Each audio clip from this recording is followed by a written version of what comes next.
নমস্কাৰ প্ৰিয় দৰ্শক, মই ইন্দ্ৰাণী আপোনালোক আটাইকে পুনৰ এবাৰ মোৰ পাকঘৰত স্বাগতম জনাইছোঁ। আজি মই এটা বিশেষ ৰেচিপি লৈ আহিছোঁ, হোৱাইট ঢোকলা বা চুজিৰে বনোৱা ঢোকলা। বনোৱাৰ পদ্ধতিটো অতি সহজ, অতি কম সামগ্ৰীৰে আৰু অতি কম সময়তে এই বিশেষ ঢোকলা বনাই আপোনালোকে আজিৰ ৰেচিপিটো চাই ৰেডি কৰিব পাৰিব। সোৱাদটো বহুত বেছি জুতি লগা হয় আৰু ঘৰৰ সৰুৰ পৰা ডাঙৰলৈ বয়স্কসকললৈ সকলোৱে নিশ্চিন্তভাৱে এই ঢোকলা খাব পাৰিব, কাৰণ এই ঢোকলা আজি আমি চুজিৰে বনাম। আশা ৰাখিছোঁ ৰেচিপিটো ভাল পাব বুলি, গতিকে লাইক আৰু শ্বেয়াৰ নিশ্চয় কৰিব। যিবোৰ দৰ্শক আজি প্ৰথমবাৰলৈকে মোৰ চেনেলত আহিছে, এইদৰে সুস্বাদু ৰেচিপিবোৰ সদায় চাই থাকিবৰ কাৰণে অনুগ্ৰহ কৰি চেনেলটো ছাবস্ক্ৰাইব কৰি ল'ব আৰু ওচৰতে থকা বেল আইকনটোও দবাই দিব, যাতে মই আপলোড কৰাৰ লগে লগে ৰেচিপিবোৰ আপোনালোকে গম পাই যায় আৰু চাব পাৰে।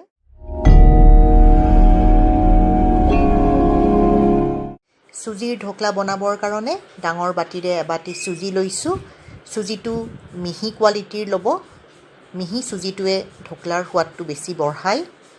যিমান চুজি সমান পৰিমাণৰ দৈ ল'ব। দৈখিনি অকণমান টেঙা দৈ হ'লে ঢোকলাৰ সোৱাদটো বেছি ভাল পাব। দৈখিনি ফেটি মই ৰেডি কৰি লৈছোঁ। এতিয়া এটা মিক্সিং বাউলত চুজিখিনি আৰু ফেটি লোৱা দৈখিনি ইয়াতে যোগ কৰি দিছোঁ।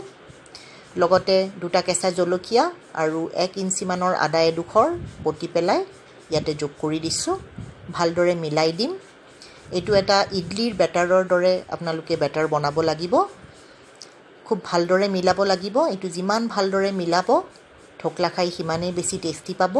আধা কাপ পানী লৈ লৈছোঁ আৰু অকণমান পানী দি, যিহেতু বেটাৰটো বহুতখিনি গোটা হৈ আছে, চেমি ঠিক এটা আমি বেটাৰ বনাই ল'ম। এয়া ভালদৰে মিলাই আছোঁ। মই অলপ পানী দি আছোঁ। এয়া চাওক, বেটাৰটো হ'ব হৈছে, সুন্দৰ হৈছে। যিমান পানী লৈছিলোঁ আধা কাপ, তাৰে 4/4 এভাগ পানী ৰৈ গৈছে। এতিয়া 20 মিনিটৰ কাৰণে বেটাৰটো ঢাকি পেলাই থৈ দিম।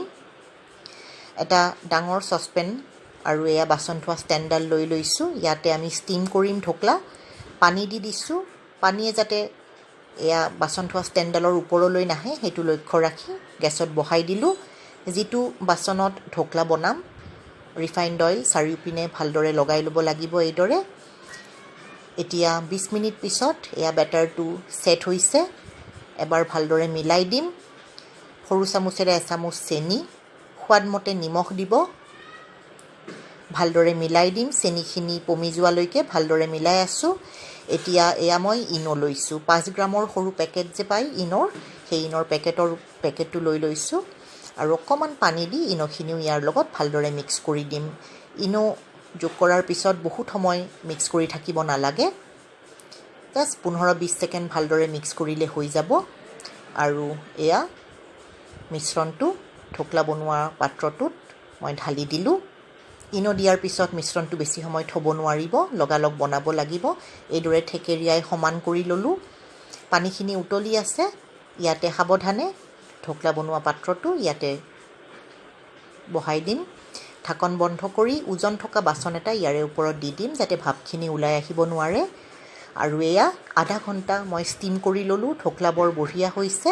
ভিতৰলৈ সিজিছে নে নাই চাবৰ কাৰণে চুৰিখন এইদৰে মই দি দিছোঁ। চুৰিখন ক্লিন হৈ আহিছে একদম। তাৰ মিনিংটো হৈছে ঢোকলা ভালদৰে সিজিছে। এতিয়া ঢোকলাটো সম্পূৰ্ণৰূপে ঠাণ্ডা হ'বৰ কাৰণে থৈ দিলোঁ। এয়া ঠাণ্ডা হোৱাৰ পিছত ছাইডকেইটা এইদৰে লুজ কৰি দিছোঁ চুৰিখনেৰে আৰু এখন থালি লৈ লৈছোঁ আৰু বাচনটো উল্টাই দি অকণমান হাতখনেৰে থেকেৰাই দিলে একদম সহজভাৱে ওলাই আহিব ঢোকলাটো। একদম সহজভাৱে ওলাই আহে। বৰ বঢ়িয়া হৈছে। দেখাত যিমান ধুনীয়া হৈছে, তাতকৈ বহুত বেছি ইয়াৰ সোৱাদ হ'ব। এতিয়া চম্ভাৰ দিম। টেবুল স্পুনেৰে এচামুচ ৰিফাইণ্ড অইল গৰম কৰি আধা চামুচ সৰিয়হ দিছোঁ। সৰিয়হখিনি ভালকৈ ফুটাৰ পিছত 8-10টা নৰসিংহৰ পাত ইয়াতে দি দিম আৰু 3-4টা কেঁচা জলকীয়া মাজেৰে ফালি মই ভিতৰৰ গুটিবোৰ পেলাই দিছোঁ। এই জলকীয়াকেইটাও ভাজি দিম। তেলখিনি বহুত গৰম হৈ আছে। এতিয়া গেছ বন্ধ কৰি দিলোঁ আৰু লাষ্টত এয়া বগা তিল সৰু চামুচেৰে আধা চামুচ দি দিছোঁ। তিল দিয়াটো অপশ্যনেল হয়। আপোনালোকৰ ঘৰত যদি ক'লা তিল আছে সেইও দিব পাৰে, কথা নাই। তিলখিনিও ভালদৰে ভাজি ল'লোঁ আৰু এয়া চম্ভাৰ ৰেডি হৈছে। ঢোকলাৰ ওপৰত চম্ভাৰখিনি এইদৰে দি দিব আপোনালোকে। অকণমান বহলাই দি দিম। এই ঢকলাটোৰ বিশেষত্ব হ'ল যে বেছি তেলৰ ব্যৱহাৰ কৰা নহয় আৰু পেটৰ কাৰণেও বহুত লাইট। ঘৰৰ বয়স্কসকলেও বিনা একো টেনশ্যনত এই ঢকলা খাব পাৰিব। শৰীৰৰ কাৰণে ভাল আৰু মুখৰ কাৰণেও বহুত বেছি জুতি লগা। এবাৰ যদি এই ঢকলা খাই আপোনালোকে বেলেগ ধৰণৰ ঢকলা আৰু ঘৰত নবনাবই, ইমান বেছি ভাল পাব। আশা ৰাখিছোঁ মই বনোৱাৰ দৰে অতি সোনকালে ঢকলা বনাই খাব। এয়া চাওক কিমান স্পঞ্জি হৈছে, বৰ বঢ়িয়া হৈছে প্ৰিয় দৰ্শক। এয়া মই আপোনালোকক আজি ঢকলা, গৰম গৰম ঢকলা অকণমান পুদিনা চাটনিৰ লগত ছাৰ্ভ কৰি পৰিৱেশন কৰি দেখাইছোঁ। আশা ৰাখিছোঁ ৰেচিপিটো ভাল পাইছে বুলি, গতিকে লাইক আৰু শ্বেয়াৰ নিশ্চয় কৰিব।